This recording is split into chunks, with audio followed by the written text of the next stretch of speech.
কিন্তু এটা করলে আপনি জাস্ট 2 থেকে 3 সেকেন্ডে একটা লেবুর রস নিয়ে নিতে পারবেন, 2 থেকে 3 সেকেন্ডে। তাহলে 2 ডজন লেবু থেকে 1 লিটার জুস কিন্তু আশা করা যায় না যদি হাতে করা হয়। এখন আমি এগুলাকে আইস ট্রেতে জমিয়ে ফেলবো। এই যে এটা উঠে গেল, দেখেন। এই যে আমি বড় একটা মিষ্টি কুমড়া নিয়ে আসছি, এটা দিয়ে হচ্ছে এখন বেগুনি বানাবো বা মিষ্টি কুমড়ানি বানাবো। মিষ্টি কুমড়ানি খাবো আজকে, মিষ্টি কুমড়ানি। আসসালামু আলাইকুম এভরিওয়ান, সবাই কেমন আছেন? আলহামদুলিল্লাহ, আল্লাহর অশেষ রহমতে আমরা সবাই ভালো আছি। আজকে চতুর্থ রোজা, আর আমি হচ্ছে সবসময় রোজার যে আমরা লেবুর শরবত দিয়ে যে রোজা ভাঙি, বিশেষ করে আমি খুব পছন্দ করি লেবুর শরবত দিয়ে রোজা ভাঙতে। তো সেজন্য হচ্ছে প্রতিদিন লেবুর রস করাটা অনেক ঝামেলাদায়ক, যার জন্য হচ্ছে আমি লেবুর প্রিপারেশনটা আগেই করে রাখি। প্রথম রোজায় আমি যে লেবুর রসটা করে রেখেছিলাম সেটা আমার 3 দিন গিয়েছিল। তো আজকে হচ্ছে আবার অনেকগুলো লেবুর রস করতেছি, 2 ডজন লেবুর রস করতেছি যাতে আরও 4-5 দিন চলে যায়।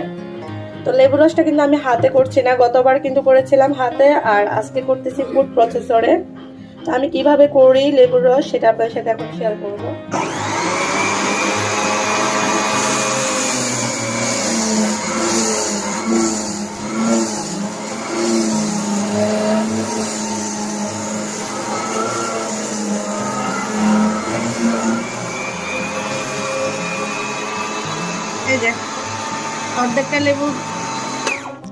এই যে অর্ধেকটা লেবুর রস কিন্তু হয়ে গেছে, ভিতরে কিছুই নেই, মাত্র কয়েক সেকেন্ডে। এটা কিন্তু হাতে করতে হাতের 12টা বেজে যেত। তো আমি কিন্তু হাতে করলেও আঙ্গুল দিয়ে চেপে চেপে কখনো করিনি, কখনো হয়তো বা দেখা গেছে স্টিলের গ্লাসের মধ্যে এভাবে লেবুটাকে কেটে এরকম করে করে করছি। আর গতবার যেটা করেছি সেটা হচ্ছে যে এটার মাধ্যমে, এই যে গতবার করেছি হচ্ছে এটার মাধ্যমে। গতবার বলতে 3 দিন আগে যেটা করেছিলাম, এটাতে করতেও কিন্তু একটু কষ্ট হচ্ছে, হাতে চাপতে হয়।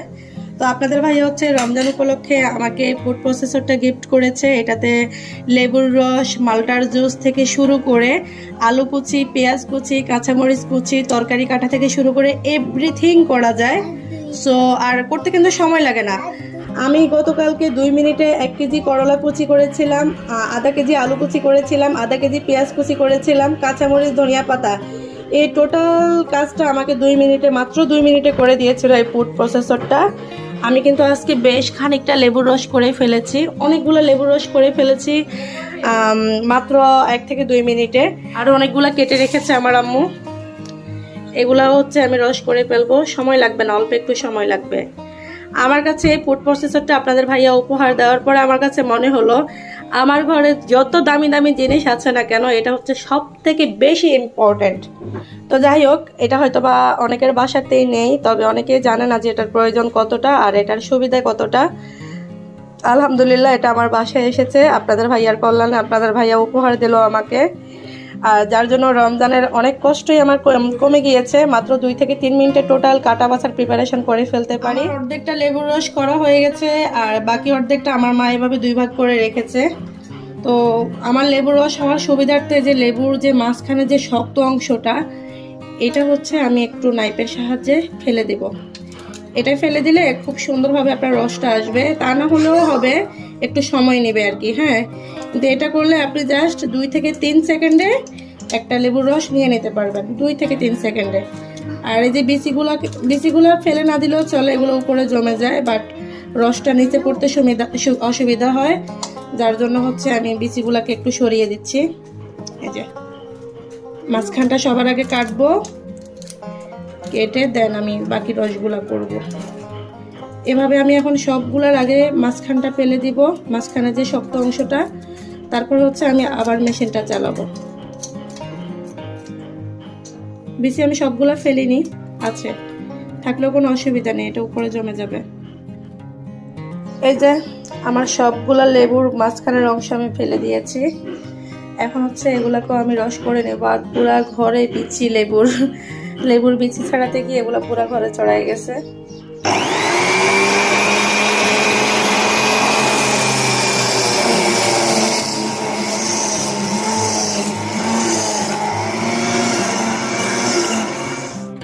রস করতে করতে এক পর্যায়ে হচ্ছে আমার যে নিচের বাটিটা সেটা কিন্তু ভরে গিয়েছে। সো এগুলাকে আগে সরাতে হবে।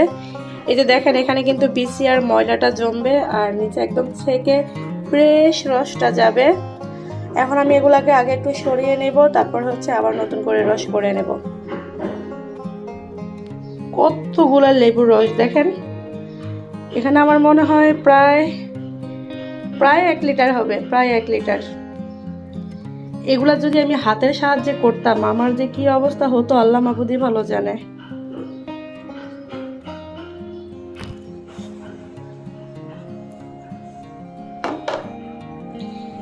এই যে আমি এটাতে ঢেলে নিয়েছি রসগুলা, আর লেবুর রসটা আইস ট্রেতে ঢালতে সুবিধা হবে তাই আমি এটাতে ঢেলে নিয়েছি।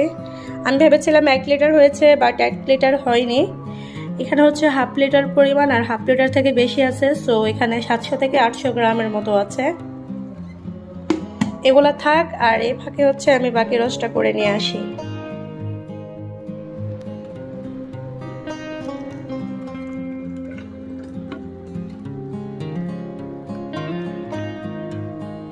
এটা 1.5 লিটার, সো 1 লিটার হয়ে গেছে।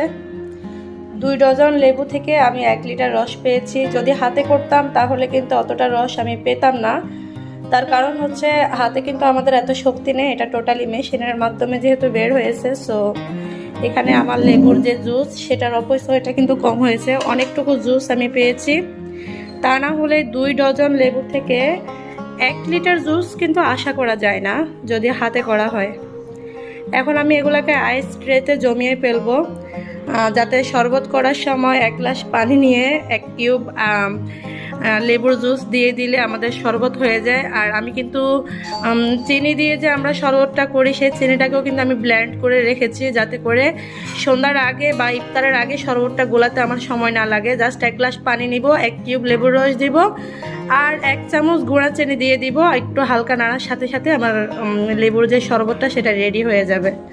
সো এখন আমি এগুলাকে আইস ট্রেতে ঢেলে নেব।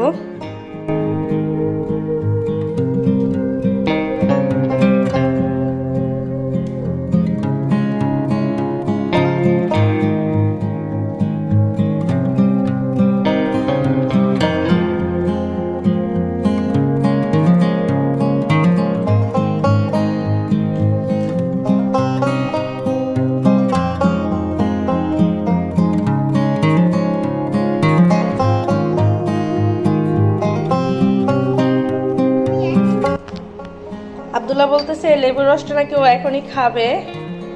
ও বুঝার চেষ্টা করতেছে না যে এটা আসলে কি জিনিস।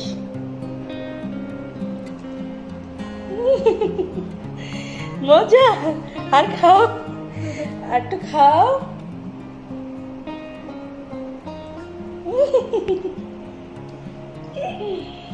আর ভালো লাগে না? আপাতত এতটুকুই নাও হলো। আমার অনেকটুকু রস আরও রয়ে গেছে, এটা আমি এখন নর্মাল ফ্রিজে রেখে দিব। এগুলা যখন আইস হয়ে যাবে এগুলাকে আমি উঠিয়ে স্টোর করে এগুলাতে আবার ঢেলে আবার আইস করব।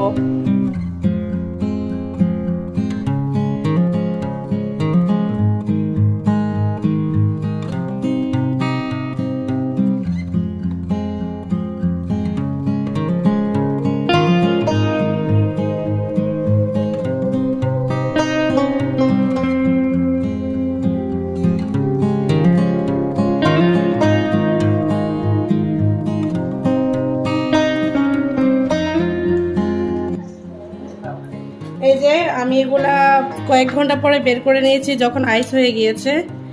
হালকা একটু নাইফের টাচ লাগালে কিন্তু এটা উঠে যাচ্ছে।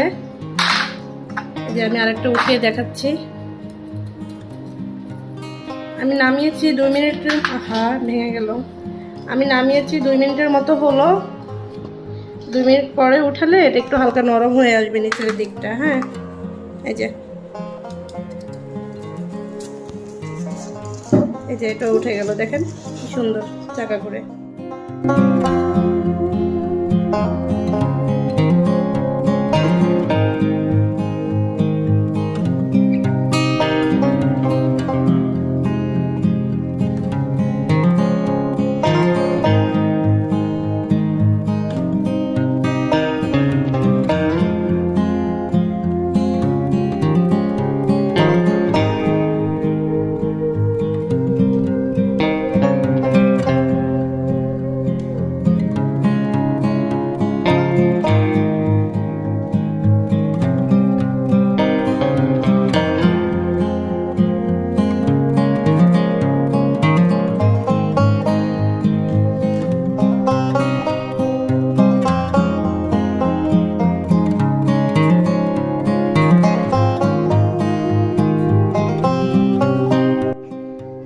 জুসগুলোকে আমি এখন ডিপ ফ্রিজে রেখে দিব, আর যখন প্রয়োজন হয় ব্যবহার করব। আর আমি এখন হচ্ছে মিষ্টি কুমড়া দিয়ে মিষ্টি কুমড়ানি তৈরি করব। পুরো জাতি এখন মিষ্টি কুমড়া দিয়ে বেগুনি খেতে বাধ্য, তাহলে আমি কেন বাদ যাব। এই যে আমি বড় একটা মিষ্টি কুমড়া নিয়ে আসছি, এটা দিয়ে হচ্ছে এখন বেগুনি বানাবো বা মিষ্টি কুমড়ানি বানাবো। আরে আল্লাহ, এটা কাটবো কেমনে? মিষ্টি কুমড়ানি খাইতে হবে, তাই তো মিষ্টি কুমড়ানি কাটতেছি। খাইতেই হবে এখন, বাধ্য আমরা।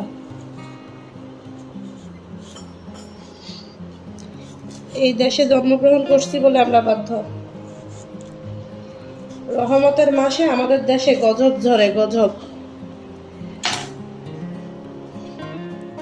তো আমরা না হয় বেগুনের বিকল্প বের করলাম, গ্যাসের বিকল্প, আরো নিত্য প্রয়োজনীয় অন্যান্য সকল দ্রব্যের যে এত দাম, এগুলোর বিকল্প আমরা কি করব? যারা কিনা মাত্র 8 থেকে 10,000 টাকা বেতনে চাকরি করে, হ্যাঁ, তাদের সংসারটা কিভাবে চলবে? তারা তো নুন আনতে আনতে পান্তা পুরোবে, এটাই স্বাভাবিক, এটাই স্বাভাবিক। যারা বড় বড় চেয়ারে বসে আছে, যাদের জীবনে কোনো কিছুর অভাব নাই, যা চাই তাই পাই, তাদের মুখ দিয়ে আসলে সব রকম কথা বের হবে, এটাই স্বাভাবিক। আমি মিষ্টি কুমড়ানি বানানোর জন্য মিষ্টি কুমড়োগুলোকে কেটে নিয়েছি। সুন্দর করে কাটতে পারি নাই হয়তো বা, আমার একটু ভয় লাগতেছে, বিকজ আমাদের প্রাইম মিনিস্টার বলেছে মিষ্টি কুমড়া দিয়ে মিষ্টি কুমড়ানি খাওয়ার জন্য। এখন ভাবলাম বটি টটি দিয়ে কাটলে কেমন না কেমন হয়। ছুরি দিয়ে কাটতে গিয়ে মোটেই মানে অবস্থা খারাপ করে ফেলেছি আর কি। যাকে যা মানায় সেটাই আর কি। আমাকে হয়তো বা এটা মানায় না, তাই আমি এটা দিয়ে কাটাতে সুন্দরও হয় নাই। আমাকে বটি মানায়, আমি বটি দিয়ে কাটলেই হয়তো বা সুন্দর হতো। আমি এদিকে চুলায় তেল গরম করতে দিয়ে রেখেছি, আর এইদিকে যে বেসন গোলায় রেখেছি।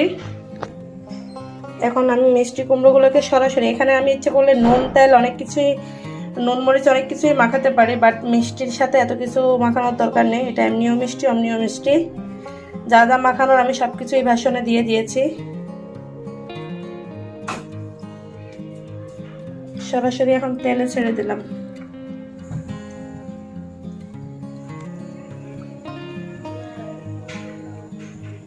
মিষ্টি কুমড়ানি খাবো আজকে, মিষ্টি কুমড়ানি।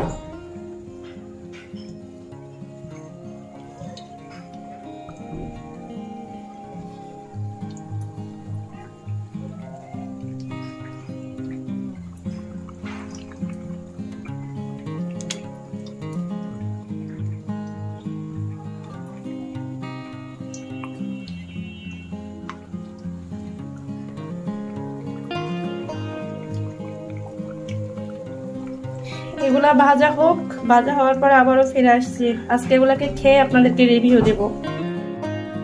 এই যে আমার মিষ্টি কুমড়ানি ভাজা হয়ে গেছে, এখন এগুলাকে তেল থেকে ছেঁকে নিব।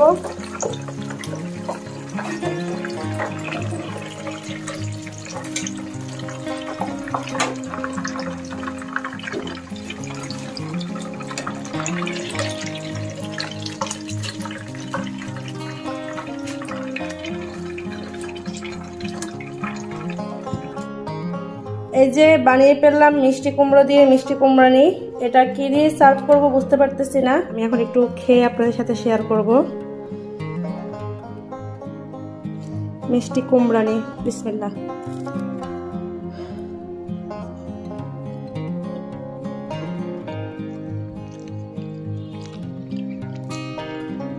এটাতে বেগুনির স্বাদ নেই, তবে কিছু করার নেই, এটাই রিজিক আছে, এটাই খেতে হবে। কারণ বাজারের যে অবস্থা, আমাদের মতো মধ্যবিত্তদের হয়তো বা সামর্থ্য নেই এখন আর বেগুন কিনে খাওয়ার, যার জন্য আমাদের এখন ভরসা মিষ্টি কুমড়া। এখন আগামী দিন থেকে জানি না মিষ্টি কুমড়ার বাজারে দাম হবে কেমন, আল্লাহ মাবুদি ভালো জানে। যার যার খেতে খেতে মিষ্টি কুমড়া আছে, সবাই মিষ্টি কুমড়ার গোড়ায় ঠিক ডাঁটা যেখানে, সেখানে একটা তালা মেরে রাখেন। আর মিষ্টি কুমড়ার এখন অনেক রিস্কি। সোনা গহনা আপনারা যেরকম তালা মেরে রাখেন, মিষ্টি কুমড়ার গোড়ায় একটা তালা দিয়ে আসেন, তা না হলে আপনাদের মিষ্টি কুমড়ার কিন্তু যে কোনো সময় যে কোনো কিছু হতে পারে। আজকের মতো বিদায় নিয়ে নিচ্ছি। সবাই ভালো থাকবেন, আমাদের জন্য দোয়া করবেন, সবাই বেশি বেশি করে মিষ্টি কুমড়ানি খাবেন। আর বাজারে যত কিছুর দাম বেড়ে যাবে সব কিছুর অ্যাবসেন্সে যা খাওয়া যায় তার পরিবর্তে যা যা খাওয়া যায় সব কিছু আপনারা খাবেন। প্রয়োজনে ঘাস, লতাপাতা, ছালিমাটি। জীবন তো বাঁচাতে হবে, জীবন বাঁচানোর খরচ। সবাই ভালো থাকবেন। আর সবাই টিপ পরে পরে ছবি পোস্ট করবেন। এটা হচ্ছে আমাদের মুসলমানদের সুন্দর একটা প্রতিবাদ। যে কোনো ভাইরাল ঘটনার আগে এটাকে আমরাই আরও বেশি বেশি করে ভাইরাল করে দিই, অথচ ঘটনাটা সবার আগে আমরা যাচাই করি না। যাচাই করে দেখতে হবে ঘটনাটার সত্যতা কতটুকু। আসলে আমরা চাইলেই একজন মানুষের জীবন শেষ করে দিতে পারি, আর আমরা চাইলেই তাকে বাঁচাতে পারি। ভাইরালটা কিন্তু কেউ ইচ্ছে করেই করতে পারে না, আমরাই মানুষকে ভাইরাল করে দিই। সো সবার আগে নিজের বিবেচনাকে প্রশ্ন করা উচিত, তারপরে হচ্ছে সব কিছু করা উচিত। যে কোনো সময় সবাই যা করতেছে তা যে আমাকে করতে হবে তার কোনো বাধ্যবাধকতা নেই। সবাই টিপ করে ছবি পোস্ট করতেছে তাই বলে যে আমাকেও টিপ করে ছবি পোস্ট করতে হবে তারও কোনো বাধ্যবাধকতা নেই। আমাকে আগে ঘটনাটা যাচাই করতে হবে আর নিজের ব্রেনকে প্রশ্ন করতে হবে। আশা করছি সবাই কথাগুলো বুঝতে পারছেন। সবাই ভালো থাকবেন, আমাদের জন্য দোয়া করবেন। নতুন আরও একটা ব্লগে ইনশাল্লাহ সবার সাথে আবারও দেখা হয়ে যাবে। আল্লাহ হাফেজ।